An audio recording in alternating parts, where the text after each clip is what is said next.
Welcome back to this Untitled History series. In today's episode, we're going to be talking about the King's Jews.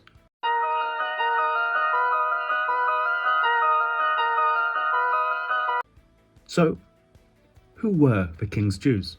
I mean, it's the reason why you clicked on this video, and I'll get to the point right now. In medieval England, from the Norman Conquest in 1066 to the expulsion in 1290, Jewish people were legally classed as servae camerae, or servants of a royal chamber, if you want it in English, not awful Latin on my part. This meant that the king claimed authority over Jewish people.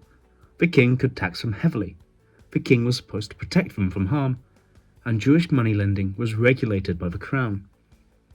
It was a status that offered protection, but it also made the community extremely vulnerable. Medieval Christian law restricted Christians from charging interest on loans, so Jewish moneylenders played an important role in the economy. Because of this, the crown relied on Jewish financial activity. The king often borrowed money from Jewish lenders. Tax and levies were imposed directly on Jewish wealth. Essentially, the king saw Jewish communities as a source of income. They offered protection, but they also offered persecution. Being the King's Jews meant the crown should protect Jewish people from violence, but kings also imposed massive special taxes, seized property, cancelled debts owed to Jews, and allowed anti-Jewish riots to go unpunished when politically convenient. The balance between protection and exploitation constantly shifted depending on the king's needs. By the mid-1200s, things grew worse. Anti-Jewish laws increased. Communities were forced into segregated areas.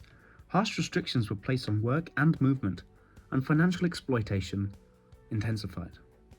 Finally, in 1290, King Edward I issued the Edict of Expulsion, forcing all Jews to leave England. They would not be officially permitted to return until the 1650s. In simple terms, the King's Jews refers to medieval Jewish communities in England who were legally under the king's direct control. This gave them some protection, but mostly made them vulnerable to heavy taxation, exploitation, and eventually expulsion.